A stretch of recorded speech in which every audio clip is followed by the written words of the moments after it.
Good morning friends. आज हम करने जा रहे हैं एक्सरसाइज 4.4 का फर्स्ट क्वेश्चन।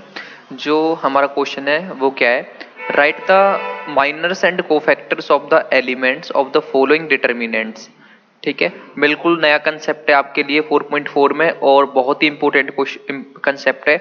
आप 4.4 से समझना शुरू करो। अगर आपको 4.4 आएगी तो ही आपको 4.5 आएगी, अगर 4.4 आएगी तो ही आपको 4.6 आएगी। आप समझ रहे हो, 4.4 बिल्कुल बेसिक चल रहा है। इसके बाद थोड़ा सा आप हो जाएंगे 4.5 पे और बिल्कुल और थोड़ा सा आप हो जाएंगे 4.6 पे, और इस तरह आपका फोर्थ चैप्टर भी खत्म हो जाएगा। ठीक है, बहुत ध्यान से समझना। अगर आप स्टेप बाय स्टेप ऊपर चलोगे तो आपको बहुत आसान लगेगा और समझ में भी आएगा। लेकिन अगर आप सोचोगे कि एक साथ ही मैं तो 50 या 6 क्वेश्चन से शुरू करूं 4.4, तो आपको बहुत दिक्कत होने वाली है और समझ में भी इतनी आराम से नहीं आएगा। ठीक है, तो सेकंड क्वेश्चन देखो, इसमें और भी पार्ट है 4.4 के। फर्स्ट क्वेश्चन में मे बी दो पार्ट है, तो सेकंड पार्ट मैं करा रहा हूँ और फर्स्ट पार्ट आपको खुद से करना है। ठीक है, और बहुत ही इजी है, इसलिए मैं आपको खुद से करने के लिए दे रहा हूँ। आप इसको ध्यान से समझोगे तो फर्स्ट पार्ट इजीली कर पाओगे। ठीक है, अब सेकंड पार्ट देखो।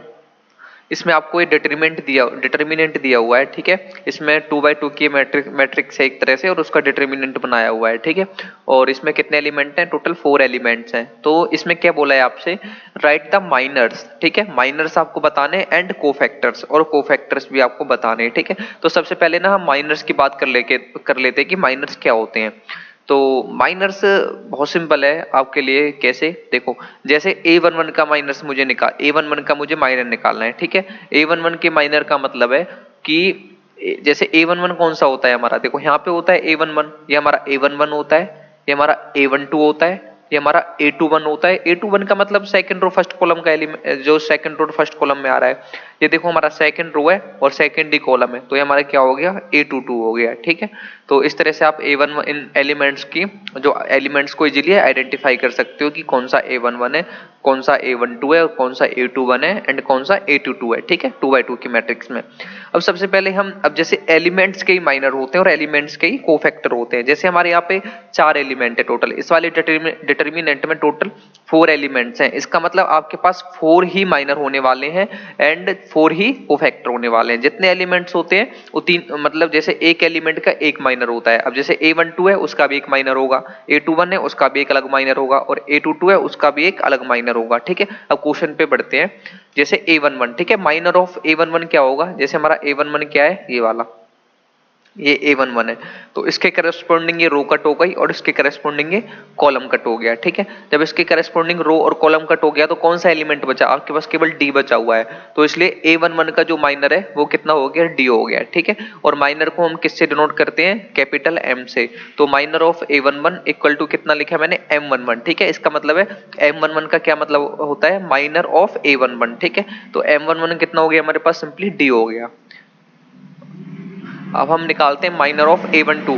A12 हमारा ये एलिमेंट है। ठीक है, ये वाला A12 है, तो इसका माइनर क्या होगा, सबसे पहले इसके करस्पॉन्डिंग जो रो है उसे कट कर लो, और इसके जो करस्पॉन्डिंग कॉलम है वो भी कट हो गया। अब हमारे पास क्या बचा, सिंपली B बचा। ठीक है, तो इसका मतलब A12 का जो माइनर है वो B है, means minor of A12 equal to कितना मान लिया मैंने, M12। M12 का क्या मतलब है, माइनर ऑफ A12। ठीक है, कितना हो गया, B। ठीक है, उसी तरह से हम A21 का माइनर निकाल लेते हैं। देखो सबसे पहले पता करो कि A21 कहाँ, कौन सा एलिमेंट है। A21 हमारा ये एलिमेंट है। ठीक है, जब A21 हमारा ये एलिमेंट है तो इसके करस्पॉन्डिंग ये रो कट हो गई और इसके करस्पॉन्डिंग ये कॉलम कट हो गया, तो हमारे पास क्या बचा, C। ठीक है, मींस माइनर ऑफ A21। ठीक है, माइनर ऑफ A21 कितना लिखूंगा मैं, M21। M21 आप सिंपली समझ गए हो कि M क्या डिनोट कर रहा है यहाँ पे, माइनर। ठीक है, means 21 means minor of A21 is equal to M21। ठीक है, M21 कितना आ गया, माइनस पर हमारा C आया, तो मैंने इसको लिख लिया C। ठीक है, अब इस तरह से फाइनल लास्ट माइनर हमारा रह गया A22। ठीक है, A22 पहले देखो, A22 हमारा ये है,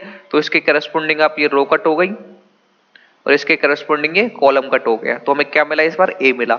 मींस A22 का जो माइनर है वो कितना हो जाएगा, A। ठीक है, minor of A22 equal to कितना है, M22। ठीक है, और M22 की वैल्यू कितनी है आपकी, A। तो आपको माइनर्स समझ में आ गया होगा कैसे हम माइनर्स निकालते हैं और कैसे हम कोफैक्टर निकालते हैं, ये भी समझेंगे। माइनर्स आपको निकालना आ गया होगा एंड कोफैक्टर्स कैसे निकालते हैं वो भी बहुत सिंपल होते हैं, अभी आप समझ लोगे। इन माइनर्स की हेल्प से ही हम कोफैक्टर निकालते हैं, ठीक है। अगर आपको माइनर्स निकालने आ गए तो कोफैक्टर निकालना बहुत आसान है।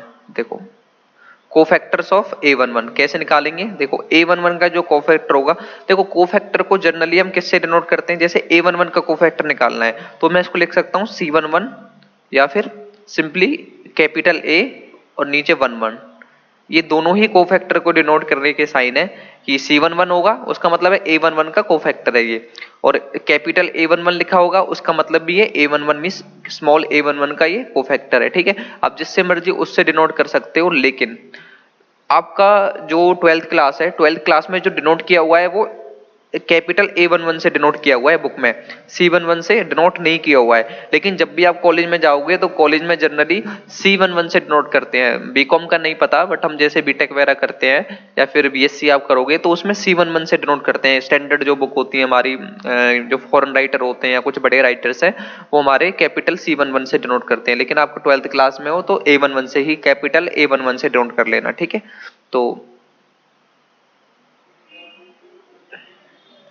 कोफैक्टर ऑफ स्मॉल A11 कितना मान लिया मैंने, कैपिटल A11 हो जाएगा। अब निकालने का तरीका क्या है, सबसे पहले आप -1 लिखोगे, ठीक है, -1 ब्रैकेट क्लोज, और -1 की पावर कितनी है, देखो यहाँ पे जो लिखा होगा ना, यहाँ पे जो यहाँ पे लिखा होगा उन दोनों को ऐड कर दो। यहाँ पे क्या लिखा है 1 1, तो -1 की पावर 1 + 1। अगर यहाँ पे 1 2 लिखा होता तो मैं पावर में 1 + 2 ऐड करता। देखना नेक्स्ट स्टेप जैसे करेंगे तब देखना, -1 की पावर 1 + 1 इंटू M11, ठीक है।